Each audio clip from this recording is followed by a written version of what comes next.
Now, let's start with the next topic, signals and systems.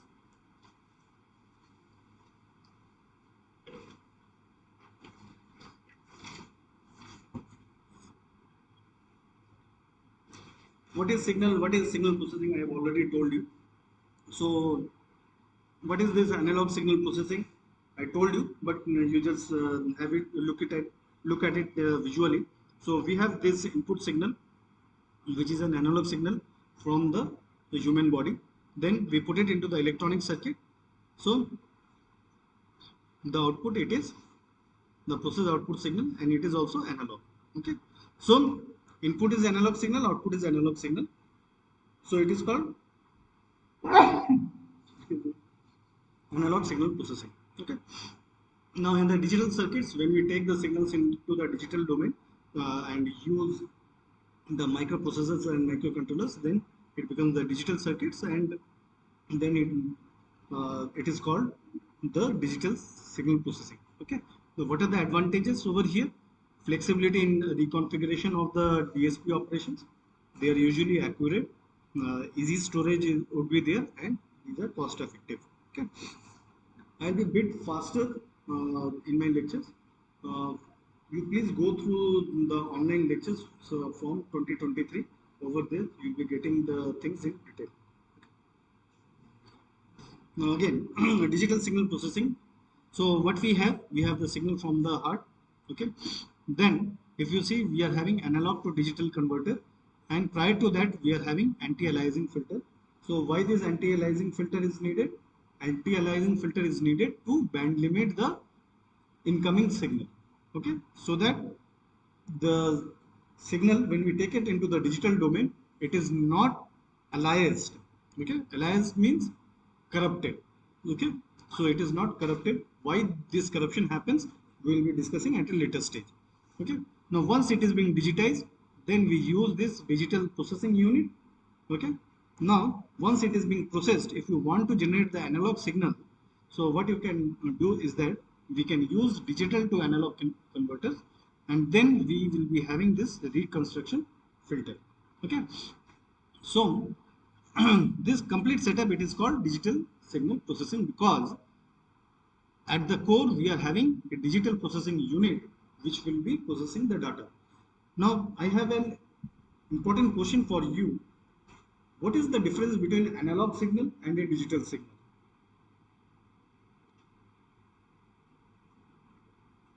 How an analog signal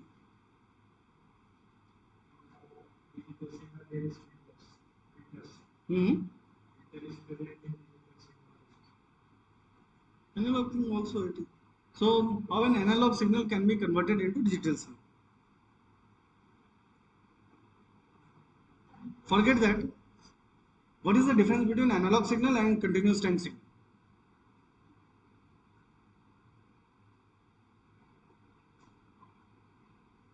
Analog signal and continuous time signal. What is the difference?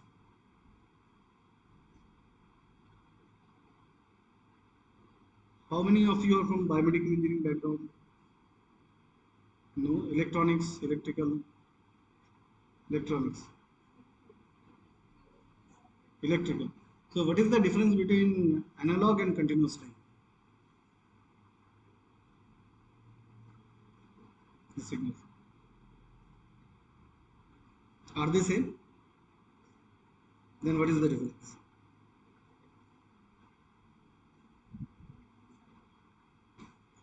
The difference is that analog signals, they can have amplitude ranging from -infinity to +infinity. Okay, so they are called analog signals. Continuous time signals, if you put a sensor on my body for getting the, say for example, the thermistor, and measure my body temperature, it will be a continuous time signal, but it will also be an analog signal. Okay, it will also be an analog signal, but the opposite is not true. All analog signals are not continuous time signals. Okay, so why I am saying this? So if you see over here, the signal is continuous time signal. After anti-aliasing filter, we have this continuous time signal. Then we are having this analog to digital conversion. So In any ADC, it performs two functions. The first one is sampling and second is quantization.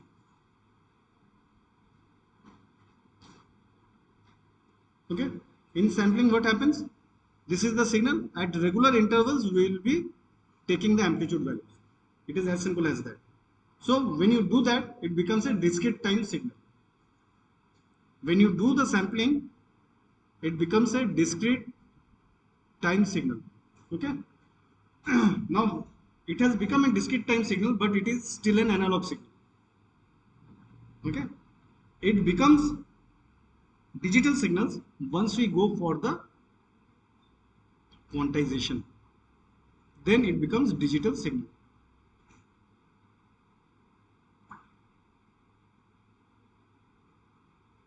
Okay.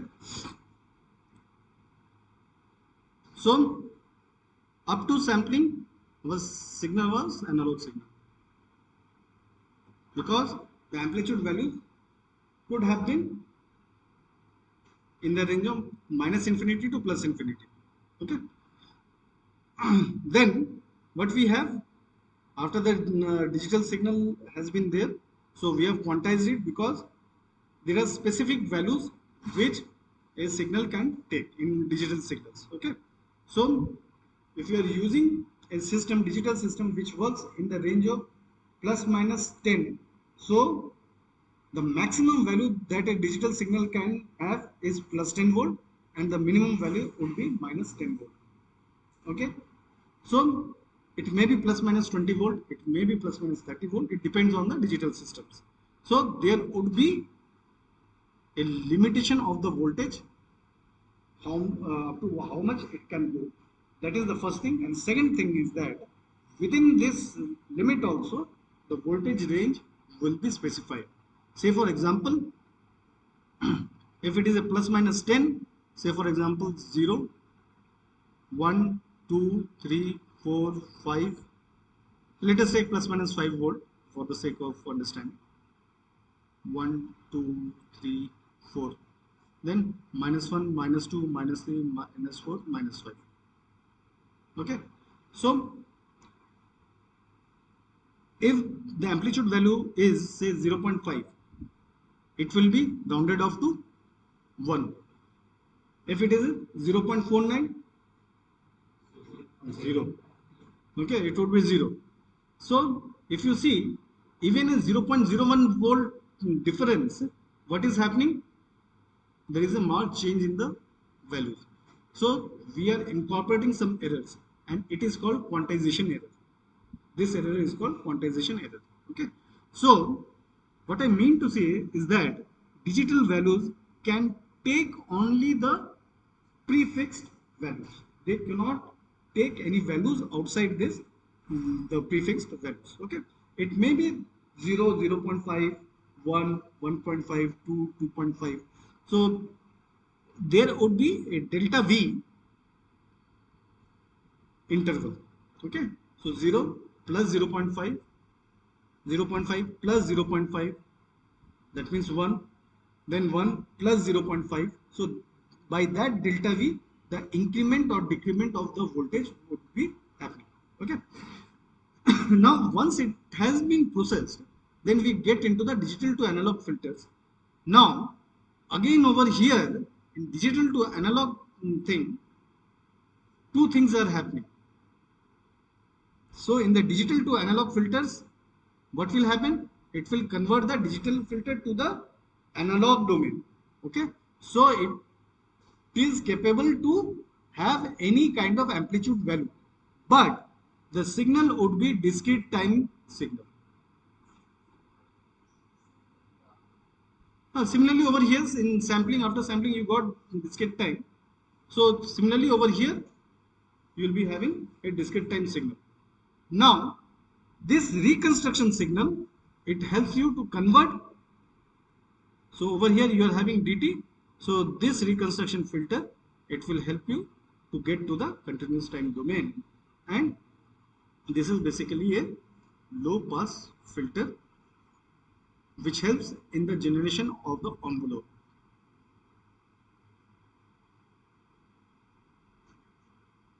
Okay. Now comparison between these things, these are just basic things, just go through that. Applications, we have already discussed the different applications of the DSP. So classification of signals, by this time you must be knowing what is the difference between continuous time and discrete time signals, then analog and digital signals, then real and complex signals are there, deterministic and random signals are there, even and odd signals are there, periodic and aperiodic signals are there, energy and power signals are there, causal, non-causal and anti-causal signals are there. So continuous time signal, when you do the sampling, we get discrete time signals. Okay. So some examples are there. So please do the thing. Whenever you do some mathematical operations, this arrow, it indicates that the origin value. Okay. So in continuous time, the time is represented by T. In discrete time, the time is represented by L. Okay.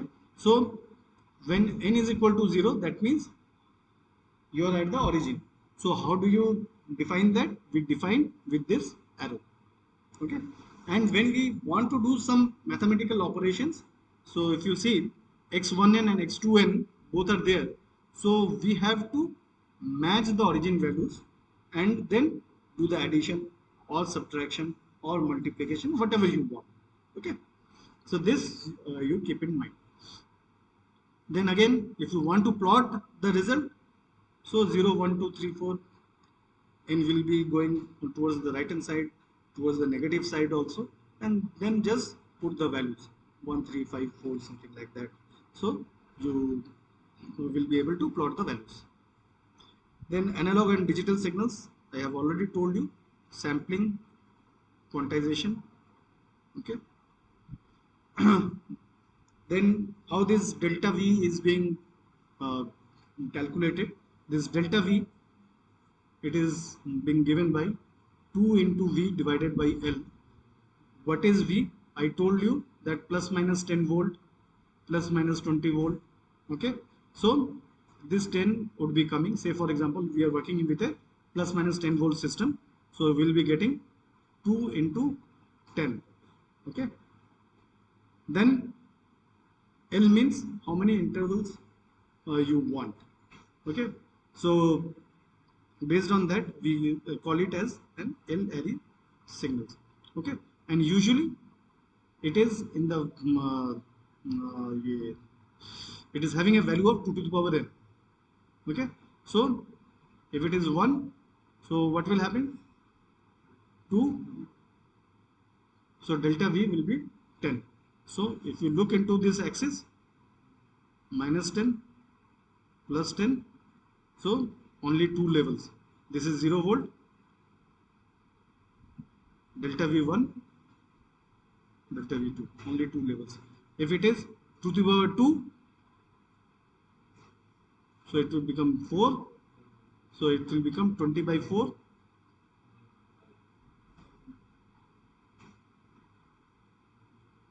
You will be having 5 things. Okay. Now over there the 0 will not be a 0. Okay. So 2 to the power 3, 6. So 10 by 6. If that happens, something 3.33. So it is not an exact value. Again, you will be having, you may have some problem. So 3 to the power 4. In that way, you have to increase the values. Okay.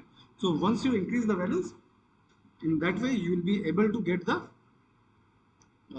delta V value. When it is 2 to the power 1,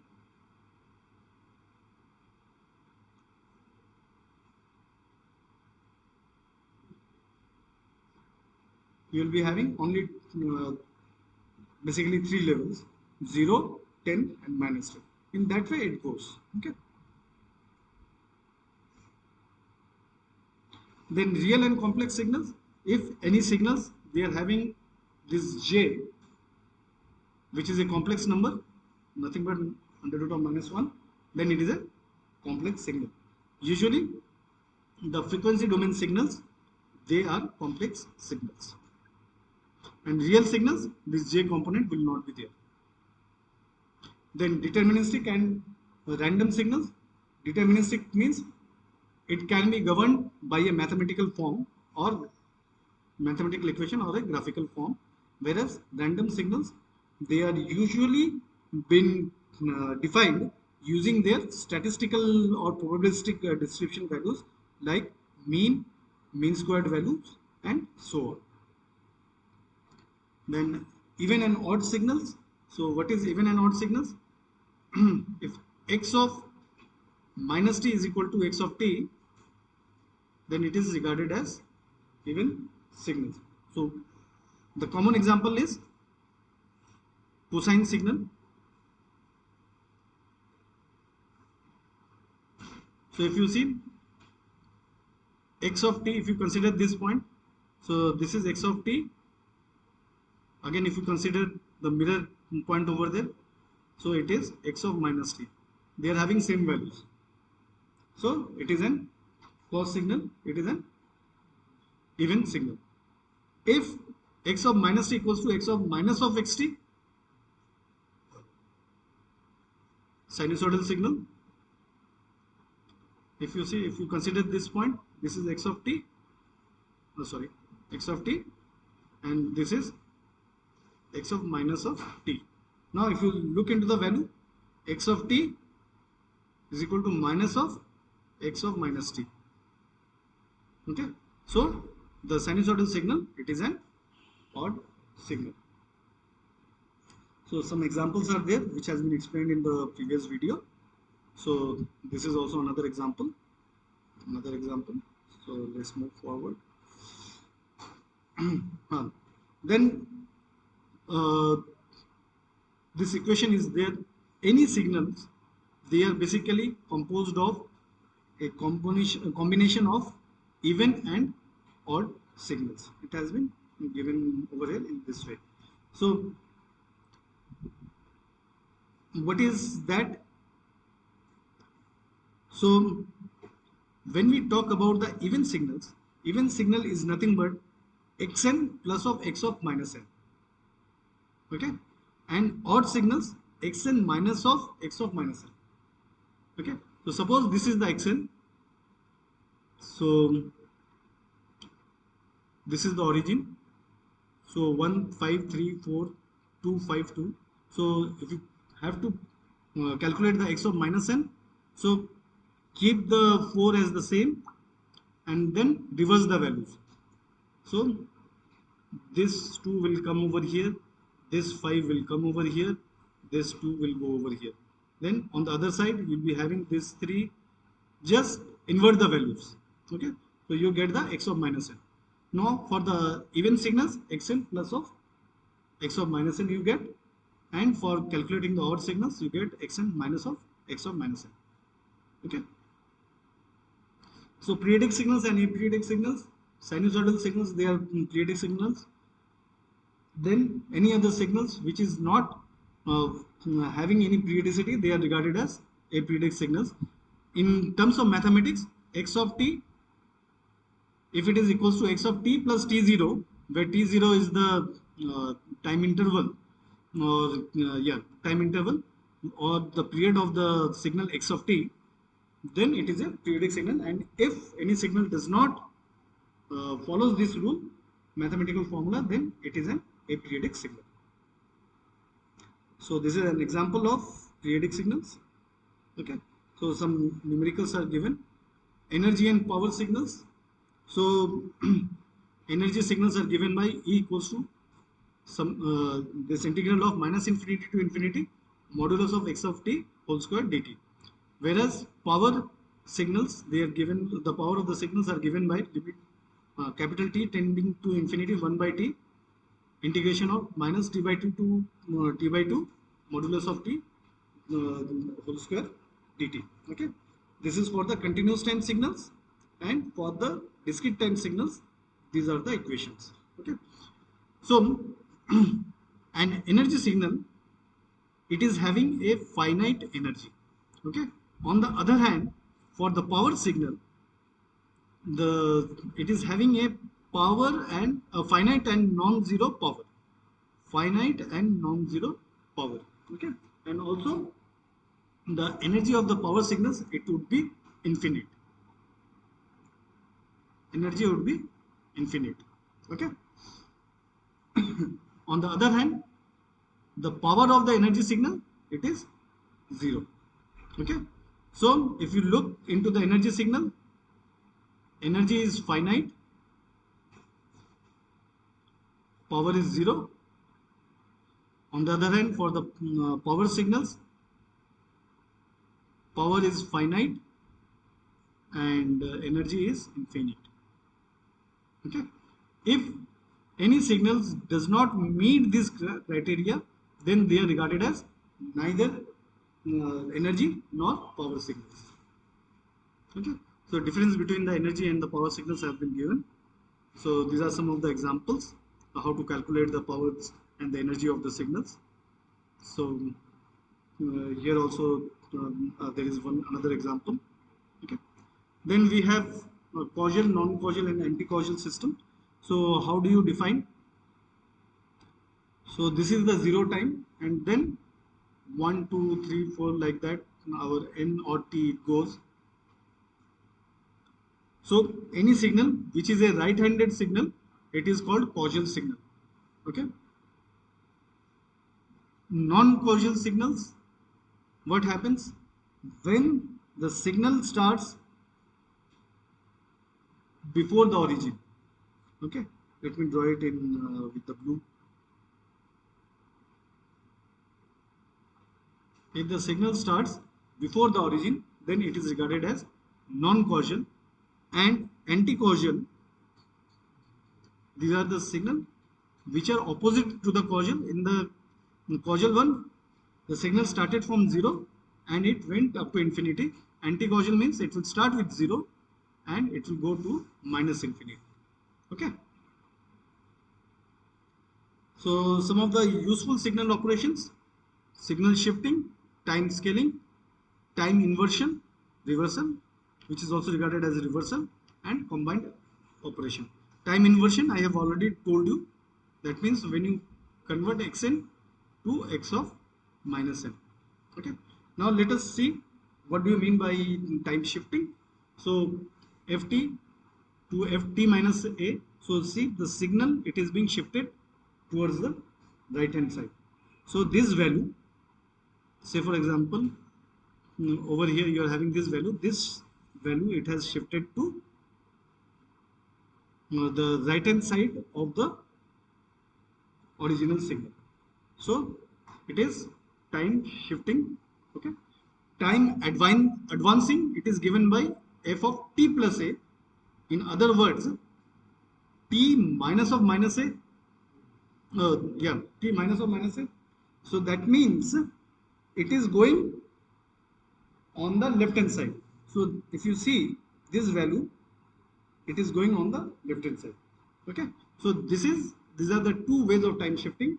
One is delaying the signal, which is basically your signal is appearing after the origin.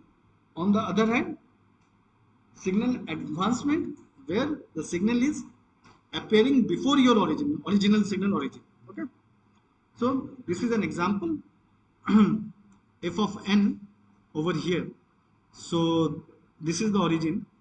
Now what would be f of n minus 2? That means the delay. So if you see the origin, if you look over here, so what is happening? Value has moved to the right hand side. In comparison to this one, this modified signal, what is happening? Origin is on the left hand side. Okay. So this is the thing. So this was your original thing. So our A is 2. So we will put the new origin at 1, 2. Okay. Now for advancing, it would be the opposite. this was the 3, origin has moved to 1, 2. Okay, you please try to understand this concept. This should form the backbone for you for the whole semester. Okay. Now, time scaling, ft equals to f of at, and ft, if it is transformed to f of t by a, so it is called stretching, and f of at, it is called shrinking. So the most common example is in any videos, we can put the video as say 1.5x. So what will happen? The video will be completed within a short span of time. Okay, so the signal is shrinking. Okay, so that is called shrinking of the signal. Now if you put it as 0.5x, so what is that? Time will be longer. So 0.5, I can write it as 1 by 2. So if you generalize it, you can write f of t by a. Okay, so the signal has been expanded. So you need to understand this. This is a bit confusing, both the things, both time shifting and time scaling. Okay, now you have understood this. Time inversion we have already discussed. Now, yeah. Now we'll be going for the combined operation, where we may have operation like x of at minus b. Okay, so how to do this? So say for example, we have to calculate f of minus 2 and minus 2. So how will we do? So first what we will do, from fn we will go for f of n minus 2. So our origin was here, so this was our origin, so we have to advance the signal by 2, 1, 2. So this has become now n minus 2. Okay, now 2n minus 2. Okay, don't take it as 2 multiplied by n minus 2. Now your time scale has changed, so it is your 2 of n minus 2. So 2 of n minus 2 में हमारा क्या हुआ था? Shrinking.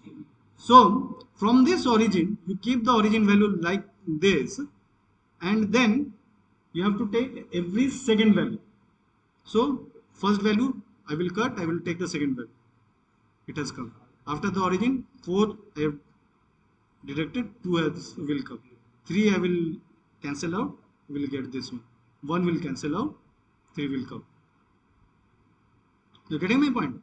Now our signal is f of 2n minus 2. So this is our thing. Now we are having a minus sign. Just have to invert it. See, 5, it has come over here.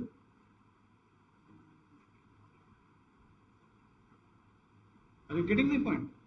So likewise you can do for the other things also. Over here if you see 0.5, 0.5 means what was there? Stretching. And when you are having this stretching, you have to put zeros. So after 2, there will be a 0 over here. Here if you see, there is a 0. Okay.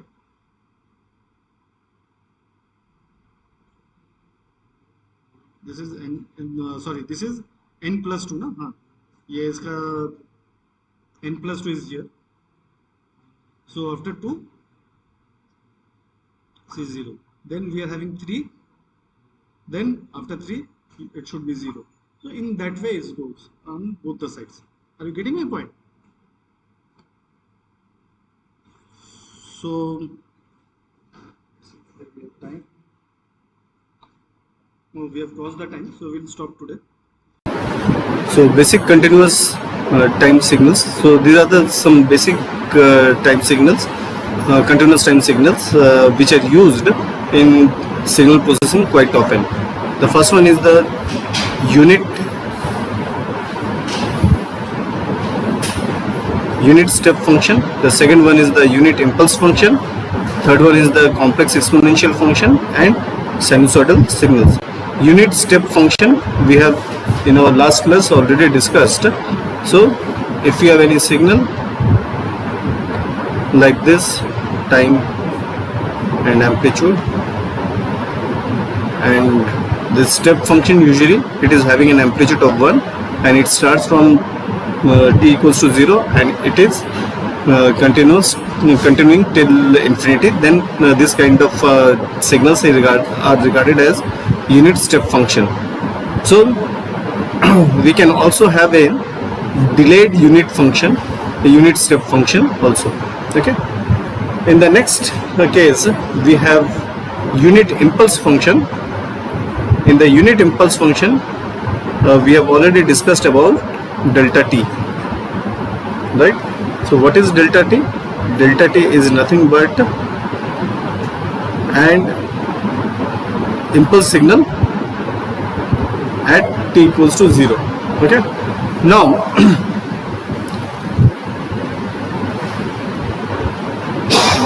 if we have some function like this, delta t minus k, so what happens?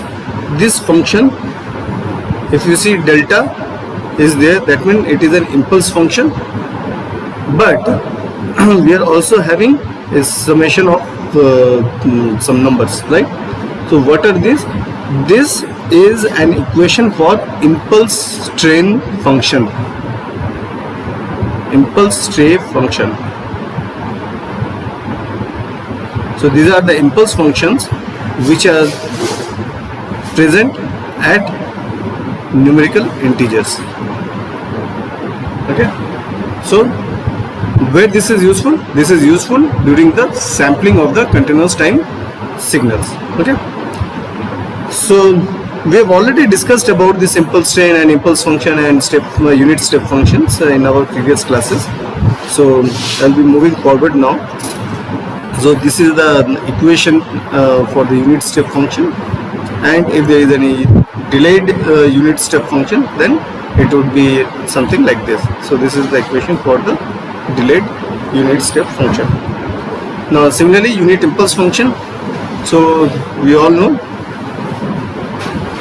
at delta t not equals to 0 we are having 0, and t equals to 0 we are having an infinite a. However, the area of the direct function or the unit impulse function, it is 1, and hence we consider that the amplitude of the unit impulse function is 1.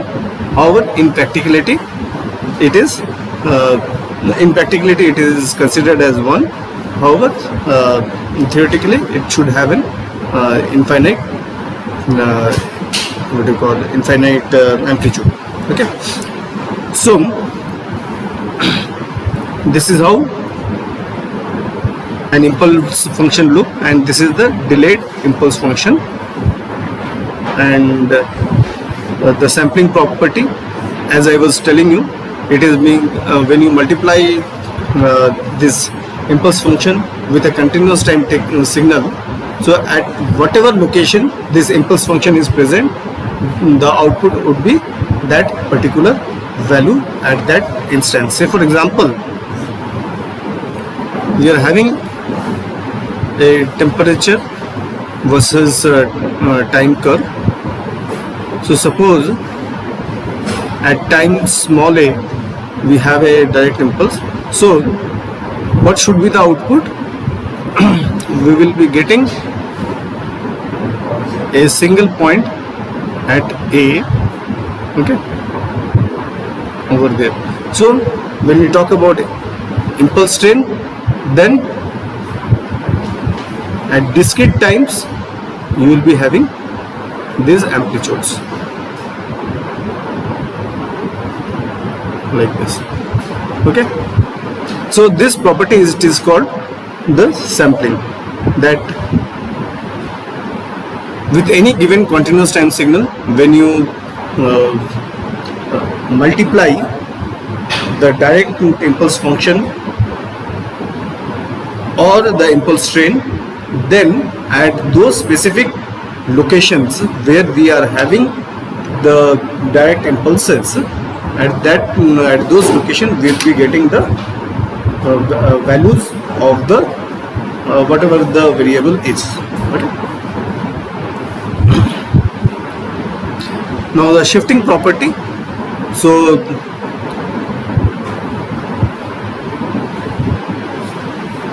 again, let us take that temperature versus time graph. So at initial location, at initial point, we have, say, impulse function at t equals to 0. So the resultant output we will be getting the x of 0. That means temperature at 0 time. Okay.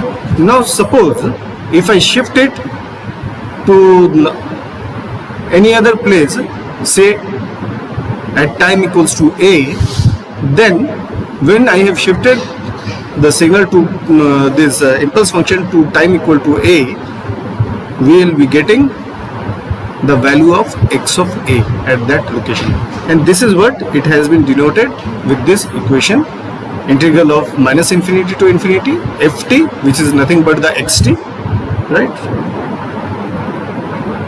multiplied by delta t minus alpha dt, which gives us the alpha value. So by whatever fraction you are delaying the impulse function, at that location you will be getting the amplitude of the complex signal, of the continuous time signal, and at all other locations the values would be 0. Now coming to the complex exponential functions. So if you see the complex exponential function, it is given by xt equals to e to the power j omega naught t, and it can further be broken down into cos omega t plus j sin omega naught t. Okay, so you can have exponentially growing or exponentially decaying exponentially decaying signals, and this kind of signals, they are regarded as the complex exponential signals.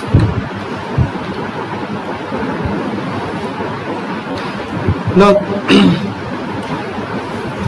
you have the general complex exponential signals, which is given by xt equals to e to the power st, which can be again written as e to the power sigma plus j omega t.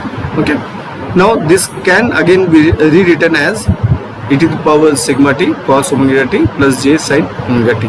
Now this form of the exponential function, it is regarded as the general exponential signal. Okay, whose real component is e to the power t sigma cos of omega t, and the imaginary part is e to the power sigma t sin omega t. Okay,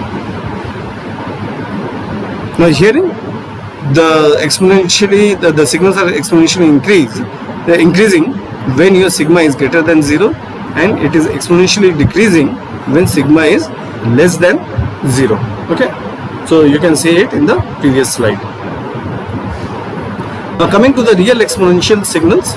So in the real exponential signals, what happens is that when this j omega component, it is being suppressed, that means it is having a this component is 0. Okay, so when this component is 0, this equation becomes xt equals to e to the power sigma t, where basically s is equal to sigma, which is a real number, and it reduces the general exponential general complex exponential signals into a real exponential signal. Again, over here, depending upon the values of the sigma, it can be exponentially growing or exponentially decreasing signal.